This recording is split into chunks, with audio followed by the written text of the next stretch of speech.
Got it. Okay. All right. First question. So I saw in your last fight, you went back up to bantamweight after spending a long time. Is that 135 pounds? Yes, correct. Yeah, 135 bantamweight. Yeah. I know that one championship does the flyweight at 35. So I didn't know if that was the same also where you're at now, or if it was still 35. Yeah. Because they in one setting they doing the hydration thing. I think that's why there's 135. Yeah. How did you feel at the higher weight class as opposed to 125? Yeah, I feel really good, man. I feel really good because I am normally walk around around 155. So cutting to 135 was always hard, So to 135 is a little bit less, So I felt really good. The opponent that I fought, it was like Taylor Lapilus, He's very crafty veteran as well, strong guy. He was and then he was like a little bit bigger, just like a bigger frame, But it was a very close fight. I did a lot of good things in the fight, even though I lost, but it was a fight that I like a lot. I did a lot of good stuff that I was training for and everything. He was just really good too. Do you plan to stay at 135 pounds for the future? Yes, that definitely. Yeah.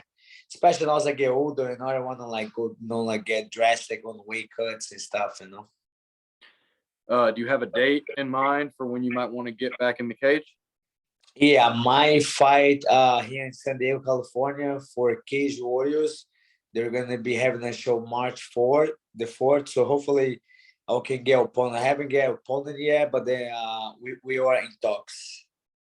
That sounds really good. So walk me through what you're doing training wise. You're gonna get back in there hopefully soon. What do you like about how you've been training?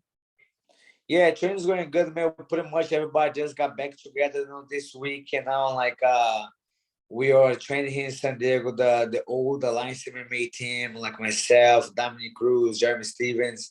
We got a lot of other uppercomers, and but then with the holidays and everything, because I fought in December and so is Dominic, so we took a little time off.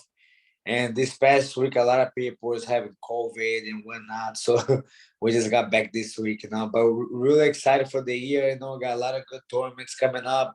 I am trying to get back into Jiu Jitsu Tournaments this year, So I just wanna get back in the grappling, do like gi, no gi tournaments, that keep me busy in it, and it's excited too, So as of right now, so March 4th, the 4th, and hopefully I'll compete a grappling tournament, between. So I wanted to bring this up just because the news today is Demetrius Johnson's special rules fight got rebooked, where they're doing the 2 rounds of mixed martial arts and then the 2 rounds of the Muay Thai. Yeah. I wanted to ask you if that's something, if the opportunity ever came up in the promotion, would you do a special rules fight of any kind like that? Yeah, why not, man? Because I'm pretty sure for them to change the rules like that, if you fight somebody that's a big name in the other sport, whatever it is, I think it's a great opportunity, it just makes it exciting because Demetrius Johnson, he already fought everybody, for him, this is something new, a new challenge, and I'm pretty sure they're making worth it for him, As far as the grappling tournaments that you're hoping to be back in, I want to switch it back to that. Obviously, you're very decorated in that field. So what are you hoping to accomplish once you get back out there? Man, for me, I just want to get back. I just want to get back to the tournament. I really love compete. Right now I just turned 37 and I feel great. So I know I have a couple years left in MMA, but then I want to merge into jiu-jitsu now.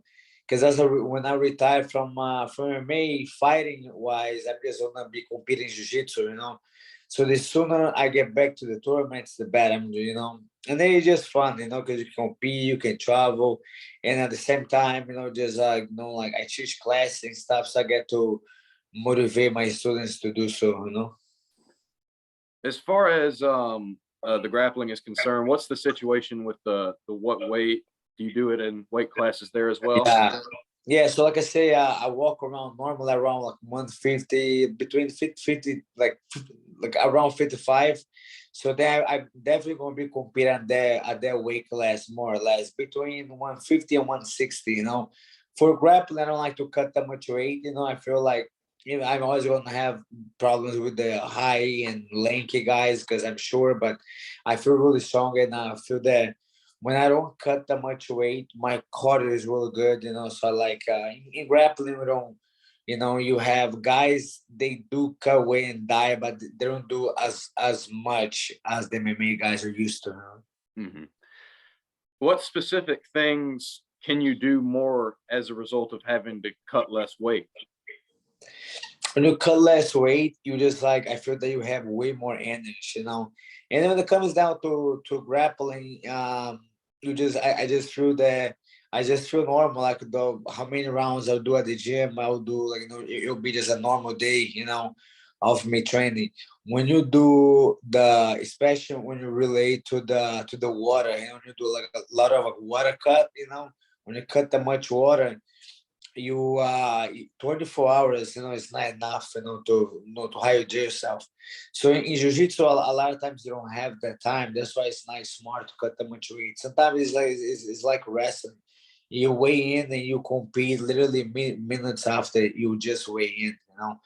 But on the other side, for MMA I start to notice like every time I'll cut that much water I'll just feel like weak. A couple times I got dropped like with the jab or the cross with the punches that they were not like they were like power punches, and I'm just getting clipped. So I felt that my brain wasn't really fully hydrated. So when that happens, it's like a gamble. You might get knocked out or you might get sick. So I did it a lot, and then like I hydrated very well.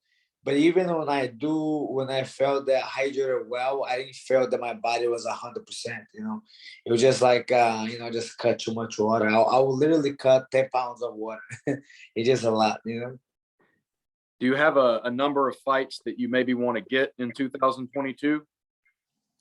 Yes, man. No, not really. Nothing crazy for me. The most important thing is just being in the gym. I just love being in the gym. I love training, and then I love like learning new moves. And like I just love being in the gym. For me, training is the best thing, especially right now. Like after I left UFC, I just want to like fight because I love to fight. Like make it worth it and just make worth of my time. And I train these moves at the gym. I just want to hit these moves at the fight. So for me, just the excitement of competing in the competition, that's what it's cool for me. So that being said, like I don't like to like just fight. Like when I fight, it'll be like I went all the way to Paris to fight. I want to fight for a good promotion, something that excites me. Otherwise, I just stay in the gym. So what's your favorite part about training? What do you like the best? Man, I just like when I do like especially the live training, when you get to like really like, execute all the training, all the drilling that you've been doing, the technique that you learn.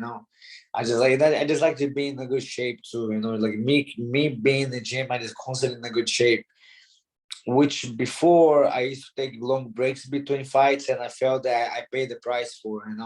I got too heavy between fights, and I just like being in the gym, just make more like a lifestyle. Mm-hmm. And I did that before, and I kind of like when I was in UFC, I would just take long breaks between because, in the UFC, you just never knew when you was gonna fight next. So I was able to take like a month or two of training, and then it's not the right way to do it. The right way is just being in the gym, training, learning, or just having fun.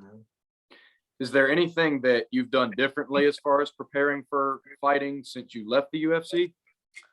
Um, yeah, that will be one thing I've been doing. I just stay more in the gym. For example, before when I was in UFC, I just treat it like a camp. Or like I'll get booked for a fight, and I'll train for like 3 months for the fight. And then when the fight was over, when you lose, I'll take like a 2 months off.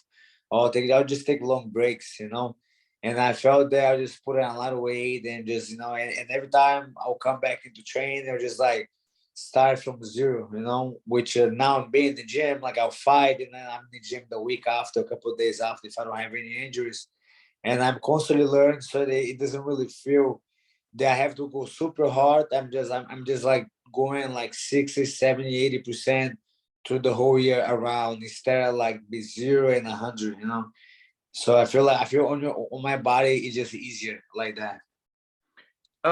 I was personally curious in the lead up to this interview. Can you walk me through the process of when you got booked for the title fight several years ago in the UFC? Yes, man. Yeah, it was a great time. That happened twice because the first time I was scheduled to fight Demetrius Johnson was in I believe it was July 2016, but then he got hurt 3 weeks before, you know. So I was coming off a couple good wins, you know. That's when I got the title shot, you know. So when that happened, I just had to keep it going in my career because he was out for a little bit, and that was right when UFC did they did that tournament for him. Whoever won will get a title shot against him. So I didn't get to fight him to a year later, you know. And but it was good, man. No, when I got the opportunity to fight Demetrius Johnson, it was such a good opportunity. It was a good money, you know. It was a good you just got the opportunity to fight the best guy, you know. And then, but I do feel that when I got booked for the first time to fight him in 2016, it was better for me, you know. I felt that, you know, I was coming off like a man. That was like really good. I was just coming off like, you know, like the camp, the time that I had going to the fight it was just good, you know. Like I feel like when in 2016 I got like a full training camp to fight Demetrius Johnson, and he got hurt. And then in 2017 I didn't quite have the same time because I had just fought, you know, like 2 months prior, you know. So when you do a camp, your body's like very tired, and I was like training pretty much. So then I just didn't feel that I was like 100% going to the fight, you know. But that was on me taking the fight, you know. So yeah, I thought it was a good opportunity. I just felt that when I was doing the preparation, in the end of preparation for that fight, my body just felt very tired, you know. If all goes according to plan as far as fighting in March, do you hope to immediately have your next thing be an MMA fight or a Jiu Jitsu tournament? It don't matter, like, no, but you know, if I'll definitely gonna be take a couple months between MMA fights, you know. Say for example, if I'll fight in March, that means I'm probably going to be competing Jiu-Jitsu next, you know, for the next couple months, you know. Especially right now, like my goal this year is to get like 4 fights, you know. If I can fight every 2 months, 3 months, you know, but that's always hard. So if I get 3 fights, I'll be very happy, you know. All right. So, last question is the layoff between Jiu Jitsu tournaments. I would have to assume that's at least a little bit shorter than when you fight on average. Yeah, yeah. No, I mean, Jiu-Jitsu tournament you can literally do like every week if you want, because it's like, no, you get tired and there's a little cardio and everything, but it's not like you're not getting like, for example, getting hit. You're not hitting anything. You're not, you know. So the damage on your body is much less than MMA fight. You know, so you can. I guess you're competing every month. You know, it's pretty good. Like one tournament a month, it doesn't really not don't. It's only if anything is good for your body. You know, keep your excitement up, keep your body, keep you in shape in the gym. You know, training for. So that's actually the reason I'm doing it just keep me excited in the gym. You know, you have a tournament coming up, you always do good, and you have a little bit of challenge, you know, waiting for you. Well, that wraps up what I had for you. I truly appreciate you being on and all your patience. This was a great talk, and I appreciate it very, very much. No problem, man. Thanks for having me on the show, and I wish you the best on the show, and I hope I'll get back to that later. All Hey, thank you so much. Thank you so much. Be well. right, take care. Bye bye.